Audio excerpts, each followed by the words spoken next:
Bonjour, j'espère que vous avez la forme aujourd'hui. C'est Philippe de Web pour vous, la chaîne des business en ligne.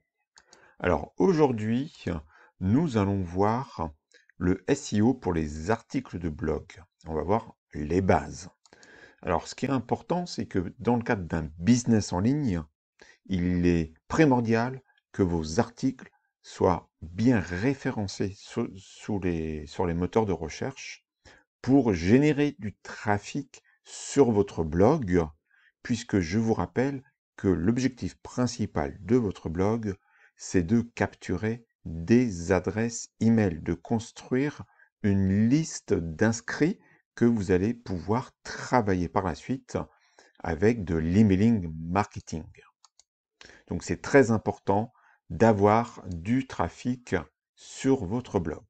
Donc pour ceux qui ne connaissent pas, le SEO, c'est quoi? C'est en fait l'optimisation de votre blog et donc de ses articles, hein, de la page d'accueil, etc., pour les moteurs de recherche, dans le but d'être bien référencé dans le cadre du positionnement de vos articles suite à une recherche via Google. Donc c'est pas par les moteurs de recherche, hein, c'est pour les moteurs de recherche. Donc souvent, on fait le distinguo entre le SEO on-page, off-page, SEO technique. Les bases que je vous donne sont essentiellement on-page, et puis il y a quelques éléments off-page et SEO technique. On ne va pas tout voir, mais déjà les bases.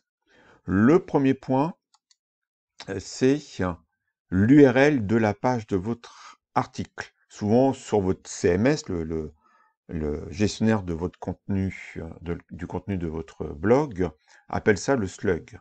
Il doit absolument contenir votre mot-clé ou votre expression clé, sans les articles du type le, du, je, il ou elle.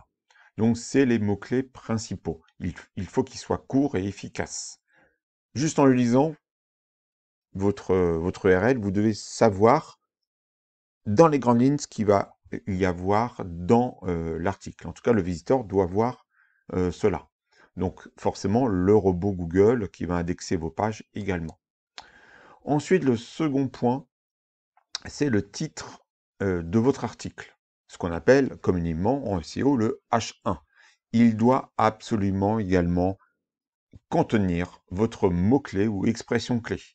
Si votre mot-clé, enfin votre expression clé, c'est comment faire du gainage à la maison, eh bien le titre de votre article, ça sera comment faire du gainage à la maison, tout simplement. Donc, du H1, on en vient à la structuration de votre article. Votre article, il doit être structuré. Vous avez affaire à un moteur de recherche, à Google, avec un algorithme, il doit comprendre comment s'organise votre article. Donc c'est pour ça qu'on parle de sous-titres, les H2, H3, H4, hein, sous-titres, sous-sous-titres, etc. En général, dans les articles, on a du H2, du H3. Au-delà, c'est un peu plus rare, mais pourquoi pas. Et dans ces titres, en fait, dans ces sous-titres, pardon, vous allez y mettre des synonymes de votre mot-clé ou de votre expression clé. Ou, de temps en temps, si votre article est suffisamment long, vous pouvez reprendre votre mot-clé ou vos mots-clés dans le sous-titre. C'est assez efficace et juste en faisant ça, déjà, Google va comprendre ce qu'il y a dans votre article. Alors, au niveau de la rédaction, donc vous avez sélectionné, alors c'est pas le sujet de cette vidéo, un mot-clé ou une expression clé, et en fait, vous allez, dans la rédaction de votre article, constituer un champ lexical ou cocon sémantique. Enfin, avant de l'écrire, c'est bien d'écrire sur une feuille de papier l'ensemble du cocon sémantique qui tourne autour de votre mot ou expression clé. Ça doit être le plus riche possible. Et quand vous allez rédiger, vous allez reprendre ces mots ou ces expressions qui sont en rapport avec le thème de votre article, évidemment, mais par rapport aux mots ou expressions clés. Bon, on le fait évidemment assez naturellement. Si vous écrivez une page sur du jardinage, vous allez retrouver le mot fleurs, plantation, graines, semis, arroser, arrosage, engrais. Vous voyez le principe. Si c'est autour du sport, je ne sais pas, pour se muscler les biceps, vous allez retrouver donc musculation, biceps, bras, haltères, cardio, nutrition, etc., etc. Vous comprenez le principe, mais c'est important, quand vous écrivez un article, de rechercher tous les mots ou toutes les expressions qui tournent autour du thème de votre article. Ce qui est peu connu, mais c'est important, c'est bon. Ça pèse pas lourd, évidemment, dans l'algorithme de Google, mais ça peut être un plus, c'est que les mots importants de votre article doivent être en gras, voire en italique, en fonction de ce que vous faites. Mais j'utilise beaucoup le gras sur certains mots. Alors évidemment, dans l'introduction de mes articles, quand j'emploie le mot-clé ou l'expression clé, je le mets en gras. Mais si dans l'article, j'utilise des synonymes, je les mets en gras, les mots importants. Ça va être un indicateur pour l'algorithme de Google. La longueur de votre article.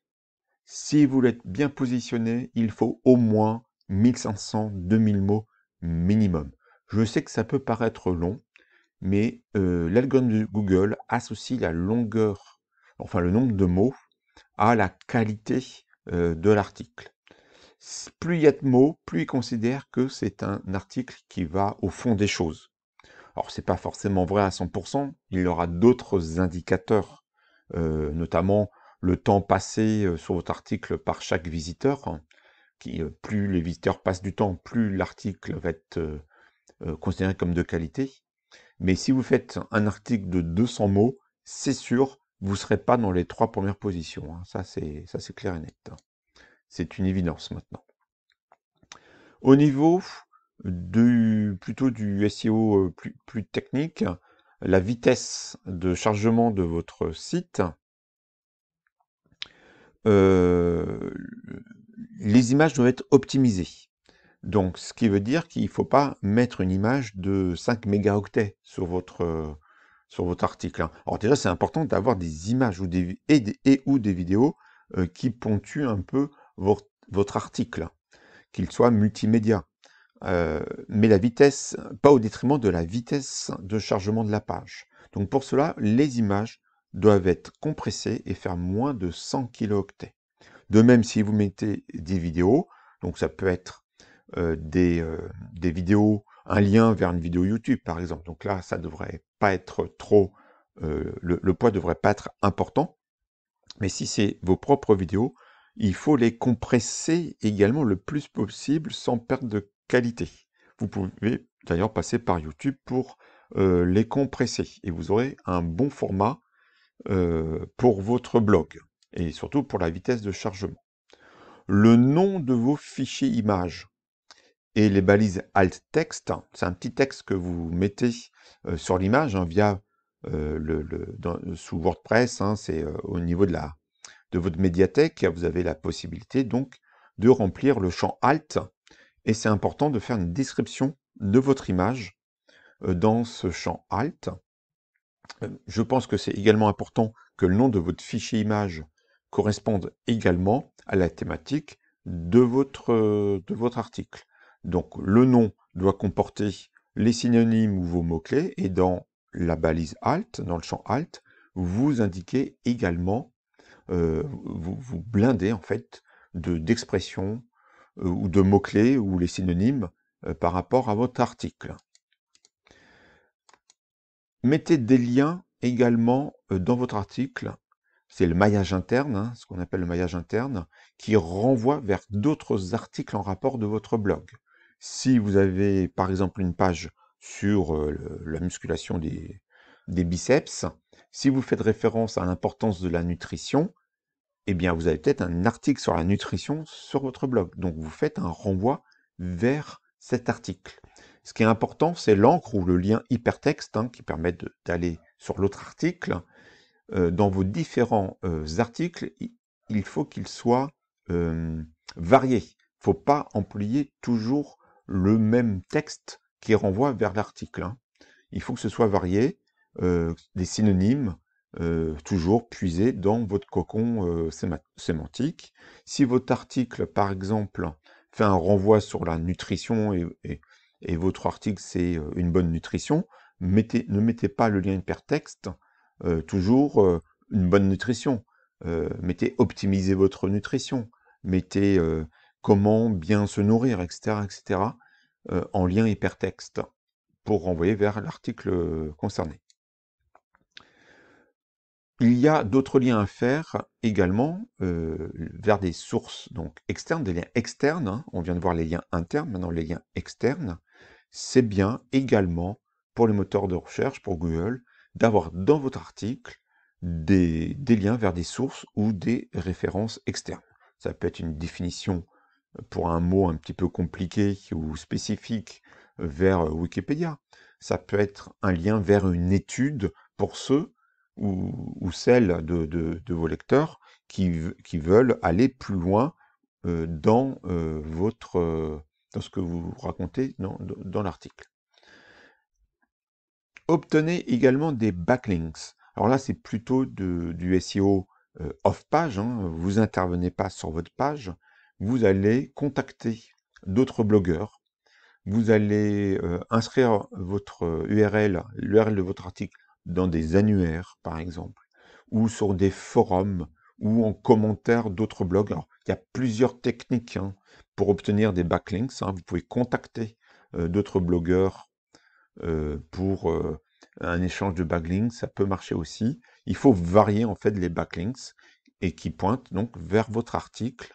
C'est important, alors ça peut le faire d'une façon naturelle, mais c'est important pour lancer votre article, qu'il y ait quelques liens backlinks. Incitez aussi sur votre article, mettez une partie commentaire, hein, WordPress le propose. Incitez donc un passage à l'action dans votre rédactionnel pour que les lecteurs ou les lectrices mettent des commentaires. C'est aussi un indicateur pour Google. Mettez aussi des liens pour partager sur les réseaux sociaux. C'est important que votre article vive. Bien sûr, votre page, mais plus généralement votre blog, doit être responsive, c'est-à-dire compatible avec une lecture sur téléphone mobile. Ça, c'est super important, hein, comme la vitesse de chargement sur les mobiles. Google en tient compte.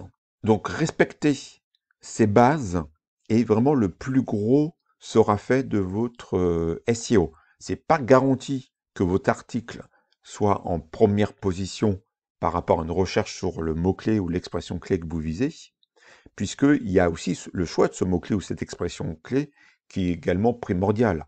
Puisque si en première position vous avez Wikipédia, en seconde position un article du Monde, en troisième position, je ne sais pas, un autre article sur l'équipe, etc., etc., ça sera très dur pour votre blog d'aller chercher la première place.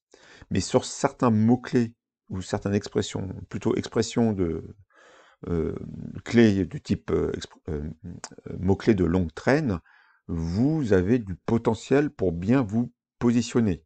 Il faut vraiment vous positionner dans les 3 premiers pour avoir du trafic organique, du référencement naturel. Mais surtout, n'oubliez pas un point, puisque cette vidéo peut être un biais, hein, quelque part.